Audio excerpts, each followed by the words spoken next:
Testing, 1, 2, 3, testing.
Testing, 1, 2, 3, testing.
Brilliant, thank you. Welcome to the hybrid meeting of the Governance, Resources and Strategy Committee. Can I ask everyone to please mute their microphones at all times unless invited to speak by myself? Can I also please ask members to be mindful that microphones, when switched on, are sensitive and may broadcast other conversations being held in the vicinity. I would also ask members, when it is their turn to speak into the microphone so that they can be clearly heard by those in the chamber and those listening from home. I would advise members that we currently have the following members who have joined the meeting remotely, which is Councillor Armstrong, but he's not a member of this committee. So that's it. And an apology has been received from Councillor Savage and Councillor Donnelly. If there are any other apologies? No other apologies. Okay. Alderman Baxter. Yes, it's Alderman and Councillor Mountray. Both apologies, please. Lovely, thank you. And we have agenda item 2, declarations of interest, but I can take them as we go through the meeting as well. Okay, thank you. So we'll move to agenda item 3. We have decision item on approval of business plans. So I'll pass you to Charlene. Thank you, Chair, and good evening, members. This report sets out the business plan for the 2025-26 year for the 9 departments that fall under the Chief Executive, Deputy Chief Executive, and also estates, which is under the Director of Regulatory Services, Facilities and Assets, that are all covered by this committee.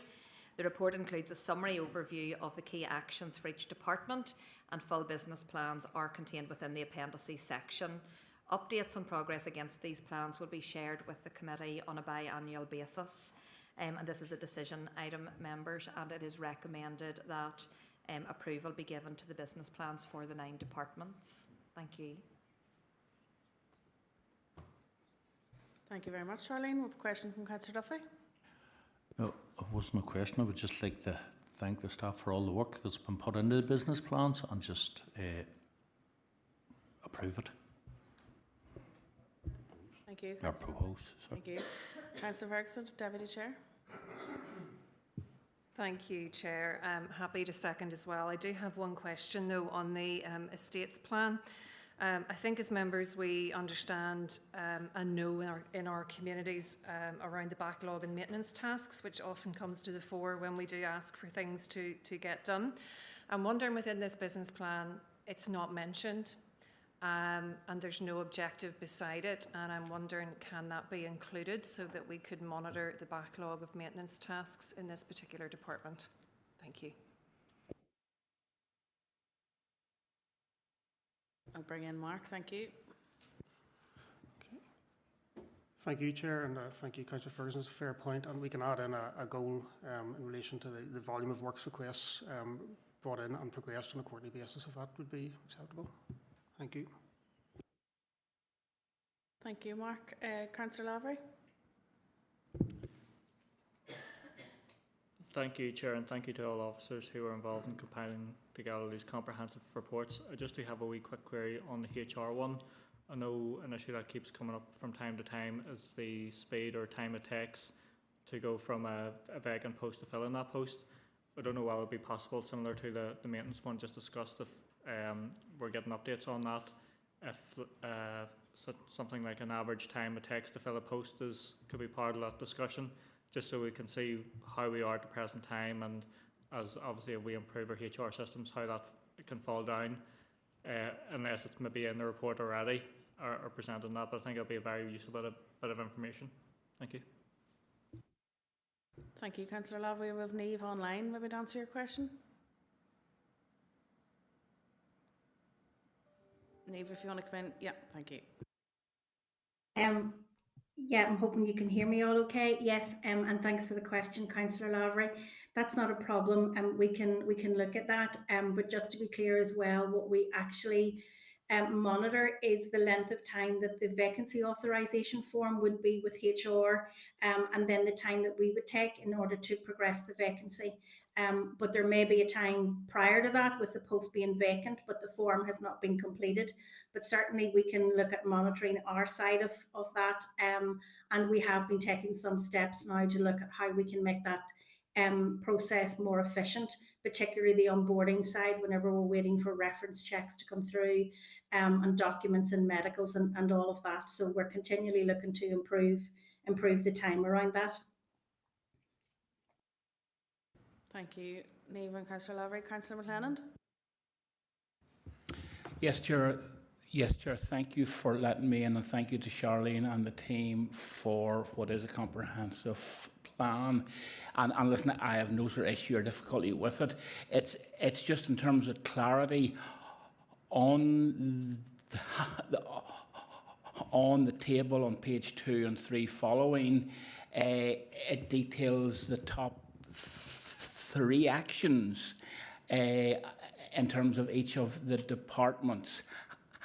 I take it that means that there are more than 3 that are subject to audit, and I suppose also my question would be, is it each of them that have a KPI against them, or is it each of the 9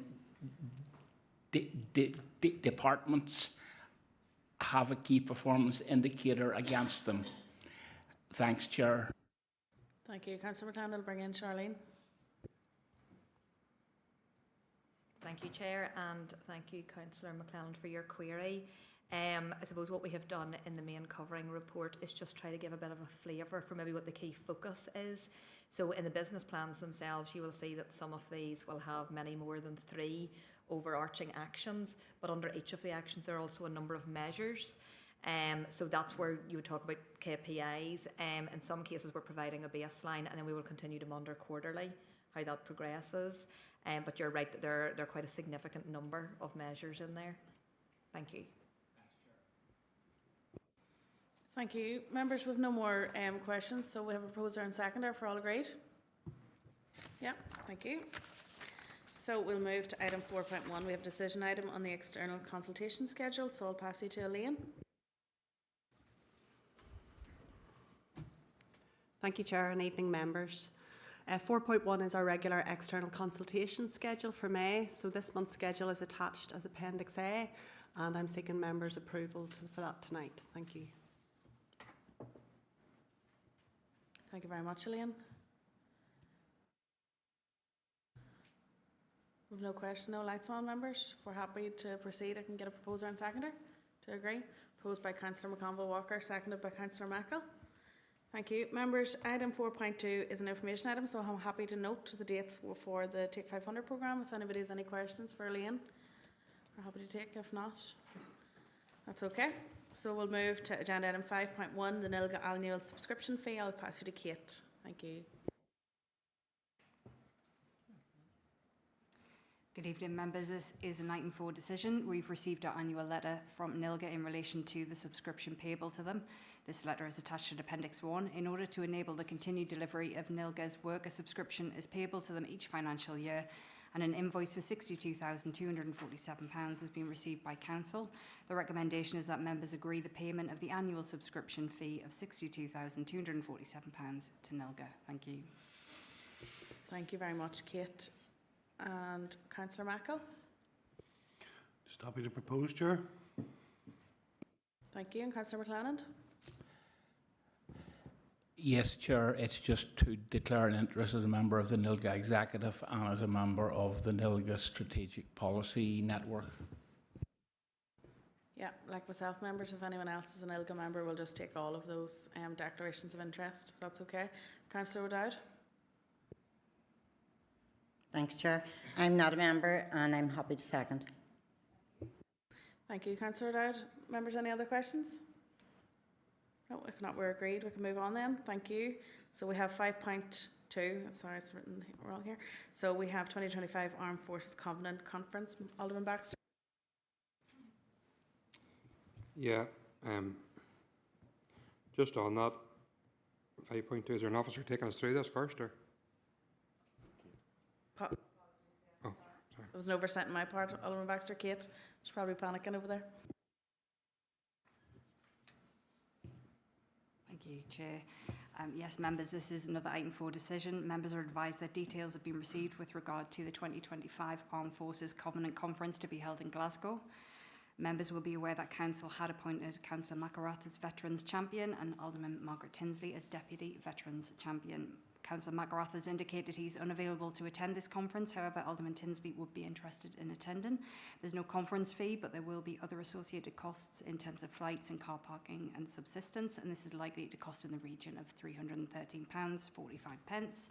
The recommendation is that members consider approving the attendance of Alderman Tinsley as Deputy Veterans Champion at the 2025 Armed Forces Covenant Conference from the 2nd to the 3rd of July, and the associated costs of £313.45. Thank you, members. Thank you, Kate, and apologies for forgetting about you there. Alderman Baxter.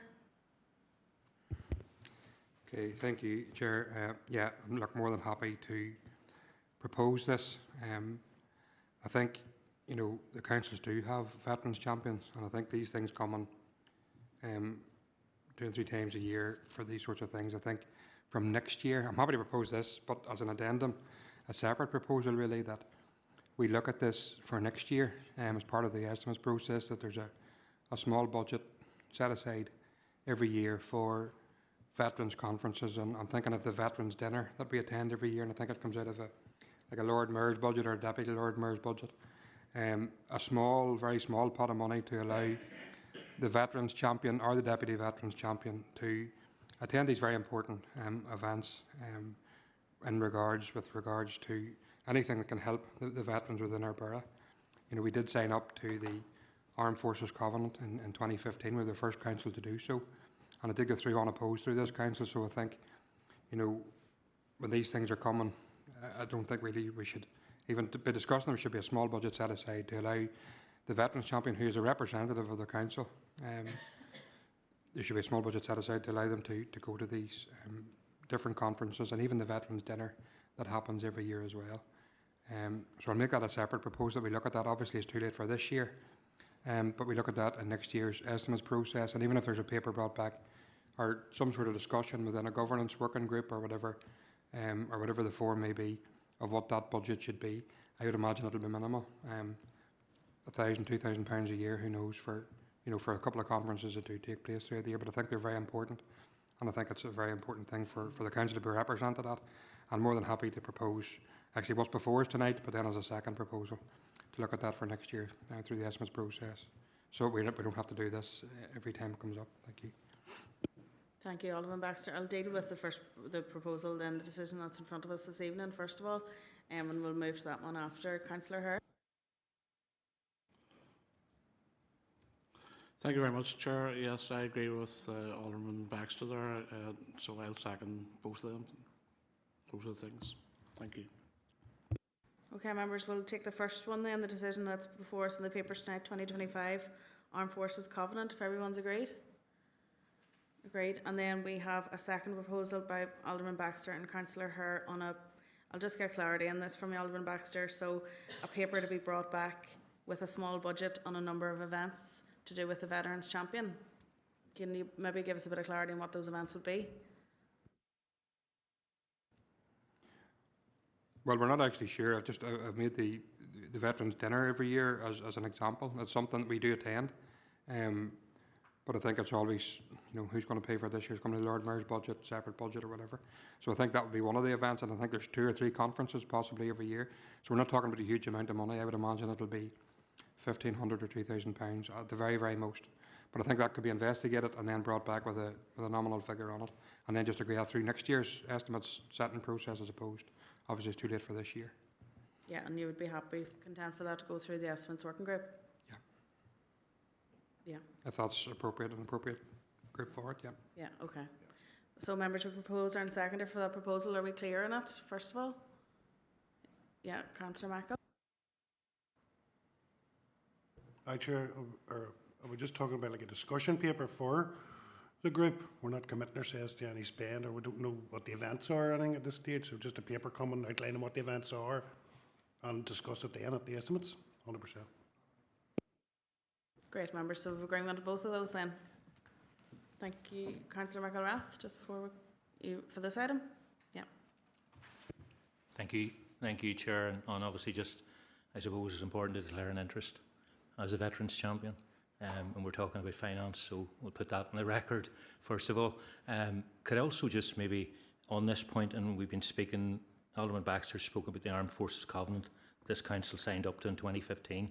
Could I ask that officers take a look at where we're at with the Armed Forces Covenant in terms of our commitment from as a council here, and maybe even look at some of what some of our other councils have been doing. For example, Antrim and Newton Abbey have a veterans strategy document. So I would just like to propose, on the back of kind of the conversation that we've been having, for officers to go away, look at what other councils are doing and come back with an update in terms of where we've got from 2015. I think we could make some more progress.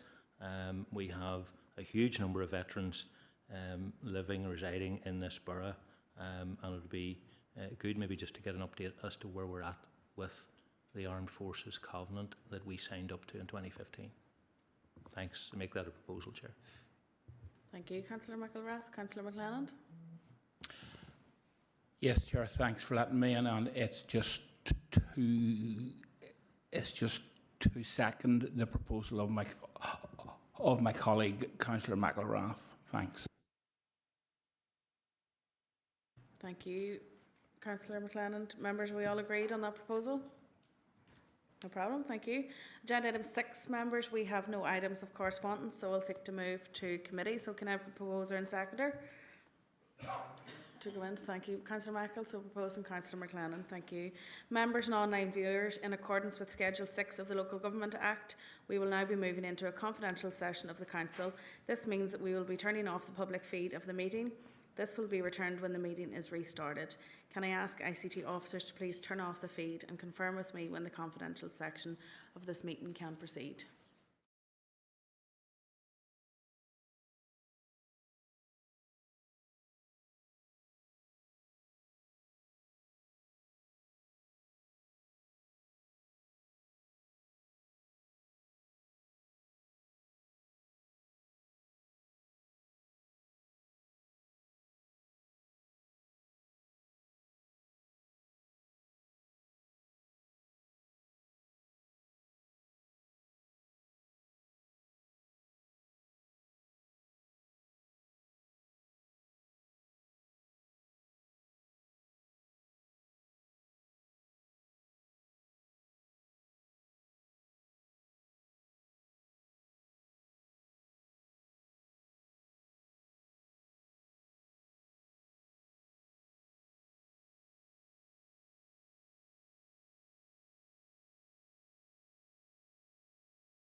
Thank you. And can I now have proposer and seconder to adopt recommendations made in committee?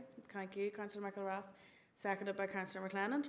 Members, we have no items of AOB, but just want to say thank you for your cooperation all year. This is my last one as chair. From 10 meetings, well 9, and thanks to Councillor Ferguson for covering on an occasion too, for rattling through the agendas most nights and trying to get you out into the good weather. So thank you very much for that. So Councillor Lavery.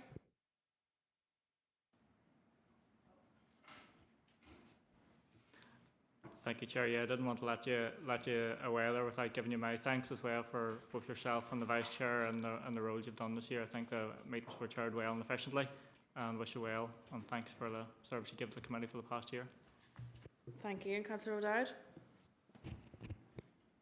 Thanks, Chair. I would just like to echo Councillor Lavery's comments. You have been fantastic. You have got us out at reasonably good times sometimes. Not always, but you have done your best. But thank you so much, both of you. Thank you. Thank you, Councillor O'Dowd, and be remiss of me not to mention the officers and all staff in that as well, that the papers come so well prepared and the background work that goes on behind the scenes is fantastic. So I think just on behalf of us all, we'll give a great thanks to them and their work throughout the year as well. So good night, everybody, and go and enjoy the good weather. Thank you.